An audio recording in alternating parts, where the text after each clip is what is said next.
आपकी रिसर्च आएगी। Third semester में आप कौन से सेमेस्टर में हो रुद्रानी जी? कौन सी क्लास में हो? फर्स्ट फर्स्ट फोर्थ सेमेस्टर में, ठीक है, हाँ। कोई दिक्कत नहीं है, आप भी अटेम्प्ट कर सकते हैं, कोई इशू नहीं है। जब आप यहाँ पे पढ़ेंगे तो आपको सब कुछ करा दिया जाएगा। अच्छा। आपकी सारी सब्जेक्ट्स होंगे नेट से और जेआरएफ के। तो क्या है ना कि आपका पेपर वन है, उसमें जो होता है, आप जो योगा का सब्जेक्ट है ना, उससे जी रिलेटेड कुछ भी नहीं आता। वो जी। आपका सारा अलग होता है। जैसे कि आपका इसमें होगा रिसर्च होगा, टीचिंग एप्टीट्यूड होता है, कम्युनिकेशन होता है। मतलब ओवरऑल एक टीचर को ना बाहर की भी, जैसे अभी हम साधन की बात कर रहे थे, अभी जो थर्ड सेमेस्टर के बच्चों ने अभी पढ़ा है कि जो साधन होते हैं ना, अभी यहाँ के स्टूडेंट्स को यही चीज पढ़ाई गई थी। तो आपका जो सब्जेक्ट है, पढ़ा दो चाहे आप हट प्रदीपिका रहे हैं, लेकिन आपको थोड़ी नॉलेज ना कंप्यूटर की भी होनी चाहिए, क्योंकि हो सकता है कि आपको अभी जैसे ऑनलाइन क्लासेस चल रही हैं, तो आपको टूल्स आने चाहिए ना यूज करने। आपको आईसीटी का पता होना चाहिए, कंप्यूटर क्या है। आपको कम्युनिकेशन पता होना चाहिए कि कैसे आपको बच्चों से बात करनी है। तो ये सारी चीजें हमारी क्या आती हैं, पेपर वन में है। रिसर्च के बारे में पता होना चाहिए, पर्यावरण एनवायरनमेंट के बारे में पता होना चाहिए। तो ये सारी चीजें हमारी पेपर वन में है, और इसकी 10 यूनिट्स हैं। तो वो सारा हमारा 50 नंबर के क्वेश्चन, 50 क्वेश्चन आते हैं उसमें से, और हर एक क्वेश्चन 2 मार्क्स का होता है। तो ये पेपर हमारा हो गया 100 मार्क्स का, पेपर वन। ठीक है। इसमें कॉम्प्रीहेंशन एक होता है, यानी एक पैराग्राफ होता है जो कि उसमें से देखकर आपको 5 आंसर करने होते हैं। तो वो भी आपका आता है इसमें से 10 नंबर का।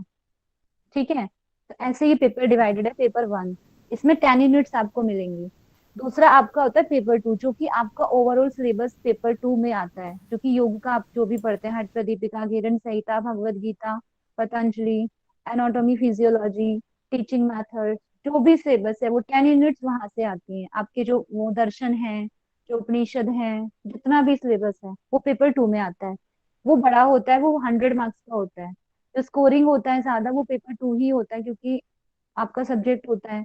कुछ लोग क्या है ना कि अभी आफ्टर 12th या 10th से उन्होंने मैथ्स रीजनिंग नहीं पढ़ा, ये सारे सब्जेक्ट को छोड़ दिया, तो थोड़ा टफ हो जाता है पेपर वन को क्रैक करना। मुश्किल नहीं है, लेकिन ये ना सोचे कुछ भी कि मुश्किल है। जब आप पढ़ाई स्टार्ट करोगे तो एवरीथिंग इज पॉसिबल। सो बहुत अच्छे से करना है, माइंड को प्रिपेयर करके, और कोई भी कर सकता है। ऐसे मत सोचना कि, बस हाँ, थोड़ा डेडिकेशन चाहिए, एक श्रद्धा चाहिए। जिस दिन आपके मन में एक श्रद्धा आ जाएगी कि मुझे करना है, तो आप कर डालोगे। तो ये पेपर वन और टू का समझ में आया आपको थोड़ा? जी बाकी आप मैम। जब क्लास करोगे ना, शाम वाली क्लास किया करो जरूर। अगर जी आप सच में एग्जाम के लिए सोच रहे हो ना, तो पतंजलि बहुत बड़ा रोल प्ले करता है पेपर टू में। बहुत सारे क्वेश्चन पतंजलि से आते हैं, कम से कम 15 से 17 क्वेश्चन सिर्फ पतंजलि से आते हैं, 12 से 15। जी मैम। और उसके लिए आपको पूरा पतंजलि की जगह अगर आपको सूत्र भी याद है ना, तो वहां से भी आप पेपर कराओगे। तो इसलिए वो क्लास मिस मत करना, वो भी जी मैम। उसमें भी अच्छे से जाया करो। इधर पेपर वन पेपर टू आपका साथ चलता रहेगा। जी क्लियर है अभी? जी। जी मैम। और कोई कुछ पूछ रहा था शायद, ऐसा मुझे लग रहा है, या हो गया? चलिए, मैं थोड़ा ना रिवीजन कराती हूँ जो मैंने लास्ट क्लास में कराया था, ध्यान से देख लेना नीलू जी। ठीक है? हाँ जी, हाँ जी। हाँ। ओके।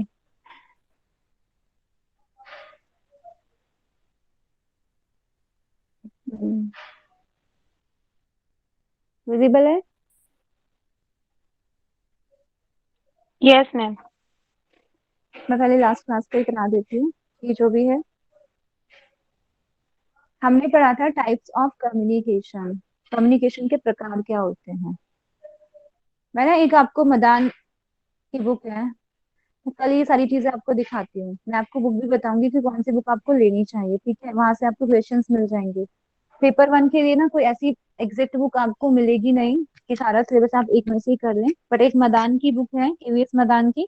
वो अच्छी बुक मानी जाती है, उसमें आपको 10 की 10 यूनिट्स मिल जाएंगी।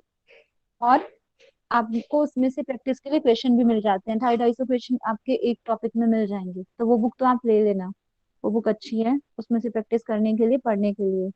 बाकी पेपर टू के साथ साथ आपको पीडीएफ कंटेंट वो मिलता रहेगा आपको। चलिए हम करते हैं टाइप्स ऑफ कम्युनिकेशन, ठीक है? On the basis of relationship, ध्यान रखना है कि रिलेशनशिप के आधार पर कौन से क्वेश्चन ऐसे आते हैं कि ग्रुप कम्युनिकेशन दे दिया आपको, ये किसका पार्ट है, रिलेशनशिप एलिमेंट का, पर्पस एंड स्टाइल का, या बेसिस ऑफ डायरेक्शन का। अगर आपने पता है, पढ़ा है, ये पता है आपको, तो आप लगा दोगे कि रिलेशनशिप का है। अगर आपने पढ़ा ही नहीं तो आप कैसे समझोगे इसको? तो इसीलिए आपको एक एक चीज पता होनी चाहिए कि क्या किसके अंदर आता है, यहाँ पे आपको याद करना पड़ेगा ये चीज। तो इसलिए मैंने बोला था कि इनको याद करो, ऐसे आप पढ़ते रहोगे तो क्या ही फायदा है फिर, इनको याद करके आया करो साथ साथ। तो फर्स्ट इज था रिलेशनशिप के आधार पर था इंटरपर्सनल। इंटरपर्सनल होता है जहाँ पे दो लोग होते हैं। इंट्रापर्सनल होता है जहाँ पे एक होता है, यानी खुद से बातें करना। ग्रुप कम्युनिकेशन है जहाँ पे more than two. Mass of mediated communication है जो कि बड़े लेवल पे कम्युनिकेशन होती है। ये समझ में आया चार? Yes, ma'am. Yes ma'am. हाँ। देखो इसमें एक और चीज, जरूरी नहीं है कि आपके पास इंटरपर्सनल आए, इसमें होता है डायडेटिक कम्युनिकेशन, ठीक है। अगर ये भी आ गया तो इसका मतलब होता है द्वि। तो आप यहीं से समझ लेंगे कि यहाँ पे क्या होता है। अगर बोले कि दो संप्रेषण, दो लोगों के बीच किया गया संप्रेषण को क्या कहते हैं? डायडिक कम्युनिकेशन, इंट्रापर्सनल, फॉर्मल या वर्टिकल। तो आप क्या लगाएंगे बताइए? Diadic. Diadic. हाँ, ये वाला लगाएंगे, ठीक है। ऐसे क्वेश्चन आ, कुछ भी आ जाता है, क्वेश्चन कोई भी आ सकता है। तो आपको ये पता होना चाहिए कि दो लोगों के बीच में होता है, इसका ये दूसरा वर्ड भी होता है एक और, इसको कहते हैं इंटरपर्सनल भी बोलते हैं। तो इंटरपर्सनल का मैंने लॉजिक भी आपको बताया था कि +2 करके, इंटर मतलब +2, तो वहां पे दो लोग हो जाएंगे, तो ऐसे आपको याद रहेगा हमेशा। और इंट्रा मतलब कि जहाँ पे एक सिंगल पर्सन, मतलब खुद से ही बात करना। उसमें क्या होता है कि उसमें फीडबैक नहीं मिलता, तो इसको टू वे प्रोसेस नहीं बोलेंगे ना, इसको बोलेंगे जो मास मीडिया वाला होता है, इसमें भी हमें तुरंत फीडबैक नहीं मिलता है। तो ये दोनों क्या होते हैं, टू वे प्रोसेस नहीं होते हैं। बाकी ये चार हो गए संबंध के आधार पर, याद कर लीजिए अभी के अभी। First is interpersonal, intrapersonal, group communication और mass of mediated communication. Next है मैम एक बार फिर से बेसिस। बोलिए तो। हाँ, कौन सा बताना है? तो चारों को मैम, ऊपर वाला। हाँ, फर्स्ट इज इंटरपर्सनल और डायडिक कम्युनिकेशन, द्वि जहाँ पे दो लोग होते हैं, सिर्फ दो, ठीक है, ध्यान रखना। यहाँ पे दो से ज्यादा नहीं होंगे, सिर्फ दो लोगों की बात है ये।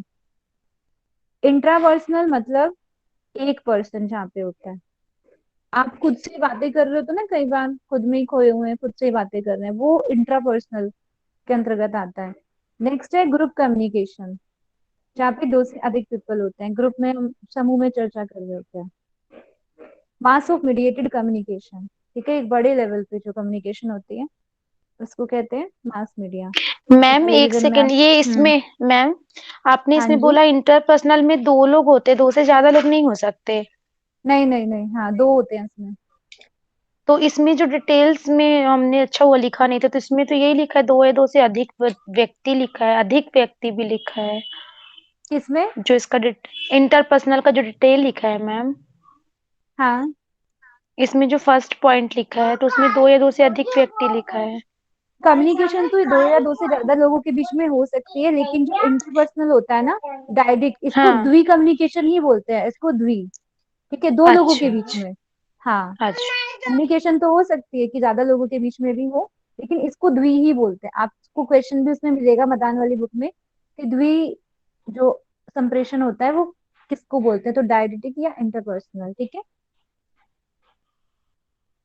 आगे हम बढ़े, अभी हम उसको आगे थोड़ा पढ़ेंगे, जो उसको मतलब पहले आप टाइप्स पढ़ लेंगे तो उसका एक्सप्लेनेशन आपका बाद में इजी हो जाएगा, क्योंकि क्वेश्चन आपके यहाँ से भी बनते हैं। क्वेश्चन कई बार क्या होता है ना, आप पढ़ते, जैसे इस बार का पेपर था, पेपर 2 की भी हम अगर बात करें, तो अंदर आपने पढ़ लिया, ठीक है, ऐसे देखो इस बार एक चीज और याद रखना, जैसे आप पेपर 2 में श्लोक वगैरह की संख्या जरूर पढ़ना, जो मेन सब्जेक्ट है। जैसे पहली बार क्वेश्चन गिरण संहिता से आया कि जो आपके प्राणायाम की बात की गई, सबको पता है कि वहां पे अष्टकुंभक की बात है, लेकिन इस बार उसका श्लोक पूछा था जो कि पहले नहीं पूछा गया। तो मेन मेन आपको पता होना चाहिए कि आसन वाला श्लोक कौन सा है, आपका गिरण संहिता में जो प्राणायाम का श्लोक कौन सा है, तो ये चीजें ध्यान रखना, कहीं से भी क्वेश्चन आ जाता है, कोई माइंडसेट नहीं है उनका। तो आपको मैं ये बता रही थी कि इसमें आपका कई बार क्या होता है, आप उसकी अंदर की एक्सप्लेनेशन पढ़ लेते हैं लेकिन आप बाहर का नहीं पढ़ते, और कई बार बाहर से क्वेश्चन बनते हैं, बाहर से बहुत ज्यादा क्वेश्चन आएंगे। आपके 10-12 क्वेश्चन तो ऐसे होंगे कि हाँ, जो एक लेवल सेट करते हैं डिफिकल्ट वाला, लेकिन ऐसा नहीं है, एक मिनिमम मतलब एक मॉडरेट, हर तरीके के क्वेश्चन होता है। तो हर तरीके की चीजों को लेके चलना। क्लियर है ये फर्स्ट वाला? याद करना है इसको, क्लियर से मतलब है याद करना, ठीक है। Yes ma'am. Next is purpose and style. यहाँ पे सिर्फ दो बताए, फॉर्मल 6 टाइप्स और इनफॉर्मल 4 टाइप्स, ठीक है। अभी सिर्फ इतना ही पढ़ना है कि पर्पस एंड स्टाइल के आधार पर कितने प्रकार के हैं, दो, फॉर्मल और इनफॉर्मल। क्लियर हो गया ये? अगर आपसे क्वेश्चन पूछा जाए कि फॉर्मल कम्युनिकेशन किसके अंतर्गत आता है, तो क्या बताएंगे आप लोग? Formal and informal. ये नहीं उद्देश्य या नहीं शैली नहीं। के अंतर्गत आता है मैम। उद्देश्य और हाँ शैली के हाँ, मैंने पूछा था कि फॉर्मल कम्युनिकेशन किसके अंतर्गत आता है, तो या तो उद्देश्य और शैली यानी पर्पस एंड स्टाइल के अंतर्गत। या फिर क्वेश्चन आ जाए कि डायगोनल कम्युनिकेशन किसके अंतर्गत आता है, तो क्या लिखेंगे आप, क्या टिक करेंगे? डायरेक्शन में। हाँ, मैम डायरेक्शन ये के दिशा के अंतर्गत। आधार पर। हाँ, दिशा के आधार पर। तो ये आपको बताना चाहिए कि कैटेगराइज किया है तो कौन सा किसके अंदर आता है, ठीक है। ये चीजें आपको मैं बार बार मेन बोल रही हूँ, आप यहाँ तक पढ़ें। हम थोड़ा आगे पढ़ते हैं, ठीक है। संबंध के आधार पर, फर्स्ट हम पढ़ रहे हैं संबंध के आधार पर, जो कि हमने सबसे पहले देखा था, इंटरपर्सनल यानी द्वि वाला जो बोला था। यह दो या दो से अधिक व्यक्तियों के मध्य आमने सामने फेस टू फेस संचार होता है। कि यहाँ पे कम से कम, इंटरपर्सनल बोलते हैं द्वि, ठीक है, इसको बोला ही जाता है द्वि के अंतर्गत। और जो इंट्रा होता है वो होता है एक के अंतर्गत, ठीक है, उसमें अकेला इंसान होता है, तो उसको द्वि बोलते हैं। जहाँ पे कम से कम दो लोग तो होंगे ही होंगे, और फेस टू फेस होता है ये, ठीक है। क्योंकि जब दो लोग फेस टू फेस, ये भी ध्यान रखना है कि द्वि जो संचार होता है, जो इंटरपर्सनल होता है, वो फेस टू फेस होता है या फिर मतलब प्रत्यक्ष होता है कि अप्रत्यक्ष होता है। तो आप ध्यान देंगे कि ये प्रत्यक्ष होता है। क्लियर है? ऐसे क्वेश्चन बनता है, कहीं से भी क्वेश्चन बन सकता है एक लाइन में से। ऐसा ही नहीं कि दो ही पूछेंगे आप, ऐसे भी हो सकता है कि वो फेस टू फेस प्रत्यक्ष होता है कि अप्रत्यक्ष होता है या दोनों होते हैं। तो अभी आप कंफ्यूज कि कौन सा लगाना है, तो आपको क्या लगाना है, प्रत्यक्ष लगाना है कि फेस टू फेस है। समझ आया? Yes ma'am. Yes ma'am. यह एक आदर्श और प्रभावी संचार होता है क्योंकि इसमें फीडबैक शीघ्र, अब क्वेश्चन आपका बनता है, सेकंड क्वेश्चन सोचा आपको यहीं से बन गया कि जो जिसमें शीघ्र फीडबैक मिलता है वो इंट्रापर्सनल होता है, इंटरपर्सनल होता है कि ग्रुप होता है। तो सबसे फास्टेस्ट किसमें मिलता है, इंटरपर्सनल में फीडबैक, ठीक है। क्योंकि दो लोग हैं, कम से कम दो लोग हैं उसमें, कम से कम लोग हैं, दो या तीन होंगे, तो उसमें क्या होगा, तुरंत आपको फीडबैक मिल जाएगा। मास का कम्युनिकेशन के अगर हम एग्जांपल लें तो वहां पर मैम आपको ग्रुप तुरंत में नहीं फीडबैक आता नहीं है क्या? मिलेगा। नहीं, ग्रुप में? इतनी जल्दी नहीं मिलता, देखो ज्यादा लोग होंगे ना, तो ज्यादा हम्म। लोगों में फिर फीडबैक भी तो एक लॉन्ग प्रोसेस चलेगा उसका। सबसे फास्टेस्ट बोला है, शीघ्र, ठीक है, शीघ्र फीडबैक मिलता है इसमें इंटरपर्सनल में। आप दो लोग बात कर रहे हैं, मैं और आप बात कर रहे हैं, ठीक है, मैंने आपसे कुछ पूछा, आपने मुझे बताया, तो एकदम फास्टेस्ट हो गया ना वो, कि एकदम अभी ग्रुप 100 लोगों का मैं ग्रुप लेके चैट कर रही हूँ, बातें कर रही हूँ या फिर डिस्कशन कर रही हूँ, तो वहां पे एक एक की राय जानने में मुझे बहुत टाइम लग जाएगा, लगेगा या नहीं? आप खुद सोचिए बताइए, अगर हम बड़े ग्रुप में एक बात कर रहे हैं तो। या तो फिर बताइए। हम एक दूसरे के मुंह हम्म। देखते रहेंगे कि कौन फर्स्ट पहले बोलेगा ग्रुप में। अच्छा, हाँ ऐसा ही कुछ समझ लीजिए। तो उसमें क्या होगा, एक टाइम टेकिंग प्रोसेस होता है, वो लॉन्ग प्रोसेस होगा, क्योंकि हमें फीडबैक क्या लेना है, सभी का लेना है, तो टाइम लगेगा उसको करने में। तो इसीलिए ये जो हमारा इंटरपर्सनल है, ये शीघ्र इसमें फीडबैक प्राप्त होता है। अभी है ये फॉर्मल और इनफॉर्मल हो सकता है। शब्दों देखो इसमें, ये फॉर्मल और इनफॉर्मल क्यों, देखिए अभी दो लोग बात कर सकते हैं, मैं और आप, एक टीचर स्टूडेंट भी बात कर सकते हैं तो वो फॉर्मल हो जाएगा। अभी आप दो दोस्त भी बात कर सकते हैं तो वो इनफॉर्मल हो जाएगा। तो ये दोनों तरीके का हो सकता है। शब्द ध्वनि और मुद्राओं के माध्यम से किया जा सकता है। इसमें शब्दों का यूज करके कोई साउंड, मतलब जब शब्द बोलेंगे तो ऑब्वियसली आप सुनेंगे, उसको ध्वनि उत्पन्न होगी, या मुद्राओं, एक्सप्रेशन भी हम इसमें यूज कर, अपने फेस एक्सप्रेशन को बनाते हुए हाथों की मूवमेंट से उसको कर सकते हैं। ये बात कही गई है कि इसमें ज्यादा कैसे बात कही गई इसका महत्व होता है। मेन चीज ये होती है इसमें कि क्या बात कही गई है और इसका महत्व है, ठीक है। ज्यादा कैसे बात कही गई है, मेनली ये यूज होता है इसमें कि शब्दों के माध्यम से इसको बोला है, ज्यादा एक्सप्रेशन के माध्यम से बोला है इसको, कैसे इसको बताया गया है, क्या महत्व है उसकी बात का, तो इस पर ज्यादा जोर दिया जाता है। वैसे ये क्वेश्चन आपका बनता नहीं है, इसमें कोई इंपॉर्टेंट पॉइंट नहीं है। इस प्रकार का संचार दो लोगों के बीच उनकी स्थिति, भूमिका और कौशल पर निर्भर करता है। इस संचार को देखो, ये है इस संचार को पैरा लैंग्वेज प्रभावित करती है। ठीक है, पैरा लैंग्वेज के बारे में हम आगे पढ़ेंगे, अभी बहुत सारी लैंग्वेजेस के बारे में हम चर्चा करेंगे। तो इसमें आपको ध्यान रखना है कि जहाँ पे जेस्चर पोस्चर्स का यूज किया जाता है तो ये प्रभावित करती है। आपके हाव भाव कैसे हैं, आप क्या बोल रहे हैं, क्या वो आपके एक्सप्रेशन से मैच कर रहा है कि नहीं कर रहा है, तो वो सारी चीजें इसको प्रभावित कर देती हैं। सामने वाला से आप हंस के बात कर रहे हो, ठीक है, आप बात तो कर रहे हो अच्छे से, लेकिन आपके फेस पे स्माइल नहीं है, एक सैड है, या आप ढंग से उनसे आई कांटेक्ट नहीं कर रहे हो, तो वो सारी चीजें प्रभावित करती हैं आपकी पैरा लैंग्वेज, बॉडी लैंग्वेज।